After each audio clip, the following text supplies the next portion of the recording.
Suatu pagi sebuah pesawat tanpa tanda pengenal melintasi langit Guatemala, menyelinap di atas pegunungan yang sepi. Di dalamnya, agen-agen CIA menggenggam peta dan foto satelit, menandai posisi radio, jalan desa, dan titik penyergapan.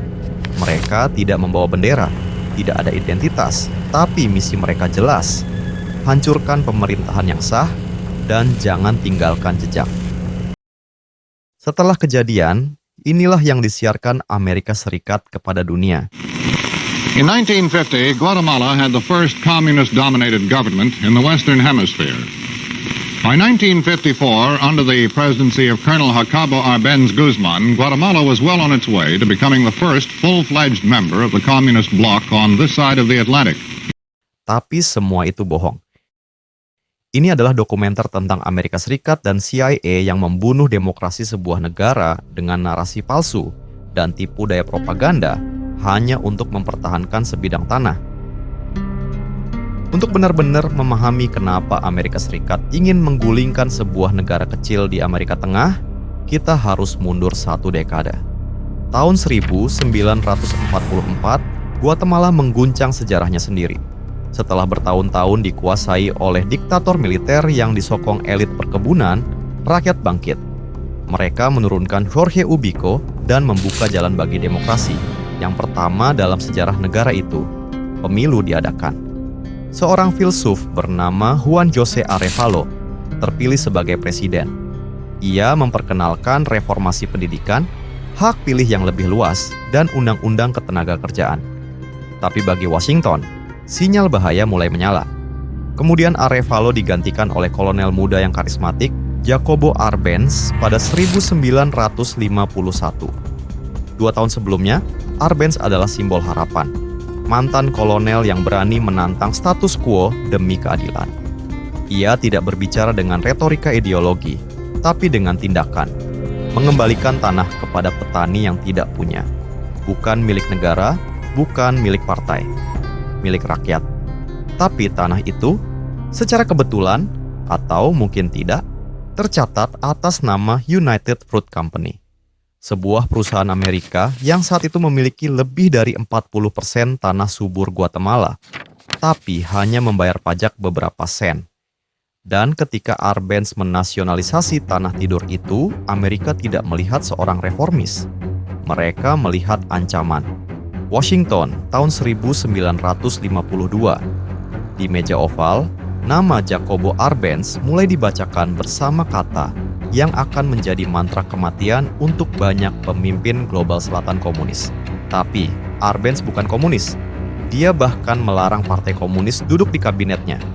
Tapi fakta tidak penting jika kamu mengancam kepentingan korporat di halaman belakang Amerika.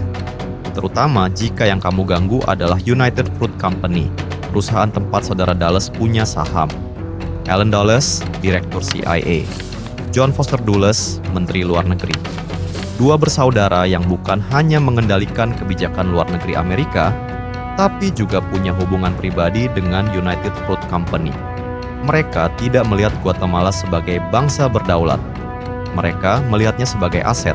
Dan Arbenz, dia terlalu berbahaya karena terlalu berani.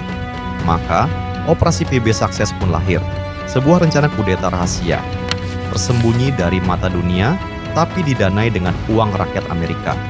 CIA memulai dengan propaganda, radio rahasia, selebaran palsu, dan laporan intelijen palsu disebar untuk menciptakan ilusi bahwa Guatemala sedang jatuh ke tangan Uni Soviet. Padahal tidak ada satupun tentara Soviet di sana. Tidak ada senjata dari Moskow. Tapi publik Amerika tak tahu. Mereka hanya melihat layar televisi dan mendengar kata komunisme disandingkan dengan bahaya di Amerika Tengah. Ketakutan dijadikan alat, dan dari ketakutan lahir persetujuan diam-diam. Selanjutnya, operasi psikologis. Pesawat-pesawat CIA terbang rendah di atas Guatemala City, menjatuhkan bom kecil dan pamflet, menciptakan ketegangan, kebingungan, ketakutan. Di lapangan, CIA membentuk tentara bayangan, sekelompok pemberontak kecil yang dipersenjatai, dilatih, dan digerakkan oleh Amerika. Mereka tidak cukup kuat untuk melawan militer Guatemala secara langsung. Tapi bukan itu tujuannya. Tujuannya adalah membuat rakyat dan tentara percaya bahwa negara akan jatuh, bahwa satu-satunya pilihan adalah menyerah. 17 Juni 1954, Kolonel Carlos Castillo Armas, seorang mantan tentara Guatemala yang kecewa, menjual harga diri dan negaranya demi kekuasaan. Ia menjadi boneka CIA, memimpin invasi kecil dari Honduras.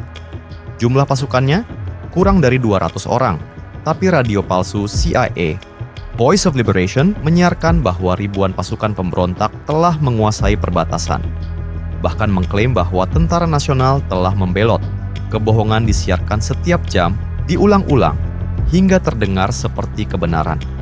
Sementara itu, di Istana Presiden, Arbenz mulai kehilangan sekutu. Ia menolak memberangus kebebasan pers, menolak menggunakan militer untuk menumpas informasi palsu, karena ia percaya pada demokrasi. Ironisnya, keyakinannya itu menjadi kelemahannya. Para jenderal mulai ragu, apakah dia masih bisa melindungi negara, atau justru membawa mereka ke jurang perang, saudara. 24 Juni, jenderal top militer mulai mendesaknya untuk mundur. CIA dari balik layar memperkuat tekanan. Di radio, mereka mengumumkan bahwa pemimpin pemberontak tinggal selangkah lagi dari ibu kota. Padahal, tidak ada pasukan mendekat. Tapi kebohongan telah menyusup terlalu dalam. Rasa takut telah menjadi senjata utama. Pada 27 Juni 1954, Presiden Jacobo Arbenz menyerah. Ia melepas jabatannya, bukan karena kalah perang, tapi karena kalah informasi. Ia meninggalkan istana presiden dengan tangan kosong, digantikan oleh boneka yang diciptakan Amerika. Demokrasi yang baru tumbuh itu hancur bukan oleh rakyatnya sendiri, tapi oleh kekuatan asing yang takut akan perubahan. Dalam waktu seminggu, Castillo Armas mengambil alih kekuasaan. Tanah-tanah dikembalikan kepada United Fruit. Buku-buku dibakar. Serikat buruh dilarang. Puluhan ribu aktivis dan guru diburu. Dan di Washington, para arsitek kudeta bersulang dalam pesta koktail menyebutnya kemenangan melawan komunisme. Tidak ada pengadilan, tidak ada pengakuan. Hanya catatan rahasia yang kelak terungkap membuktikan bahwa Guatemala bukan korban ideologi, tapi korban bisnis. Apa yang dimulai sebagai upaya mempertahankan keuntungan akhirnya menelan lebih dari 200.000 korban jiwa dalam perang saudara yang berlangsung selama 36 tahun. Perempuan, anak-anak, penduduk desa, bukan tentara, bukan politisi. Mereka yang tak pernah tahu apa-apa soal komunisme atau kapitalisme, tapi harus membayar harga tertinggi karena sejarah diputuskan oleh tangan-tangan asing. CIA tidak hanya menggulingkan seorang presiden, mereka menghancurkan kemungkinan bahwa sebuah negara kecil bisa membangun masa depannya sendiri. Mereka mencabut akar demokrasi sebelum bisa tumbuh, dan mereka melakukannya bukan dengan tank, bukan dengan pasukan, tapi dengan narasi dan manipulasi. Guatemala hari ini masih berjuang dengan bayang-bayang masa lalunya, ketidakpercayaan terhadap pemerintahan, ketimpangan ekonomi ekstrim, dan trauma kolektif dari generasi yang dibungkam masih terasa hingga ke pelosok desa. Tapi bagi CIA, operasi PB Success dianggap sebagai keberhasilan strategis, template bagi kudeta di Iran, Kongo, Chili, dan di banyak tempat lain. Ini bukan akhir, ini adalah permulaan dari pola intervensi yang akan mengubah peta dunia. Karena terkadang, demokrasi bukan ditumbangkan dengan senapan, tapi dengan siaran radio palsu, tumpukan dolar, dan kebohongan yang diulang begitu sering, hingga dunia mulai mempercayainya. Dan Guatemala, yang pernah bermimpi menjadi negara bebas dan mandiri, menjadi pelajaran pahit tentang apa yang terjadi ketika demokrasi berdiri di jalur bisnis kekaisaran. Guatemala is a classic example of a Latin American characteristic which we understand only vaguely. Namely that while each of the countries shares general characteristics of underdevelopment, poverty, lack of economic growth and capital investment, yet each country is unique. Guatemala is a non-classic dictatorship.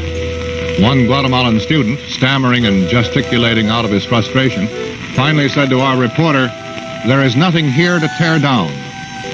Guatemala and Idigoras also cause us to beware a beautiful but unreliable platitude which used to spring from our naivete, namely that the installation of genuine democratic processes would solve most of the problems. It's a lovely thought. Well, next week, a look at Vermont, where the rural voter is king. Chet Huntley reporting. Good night.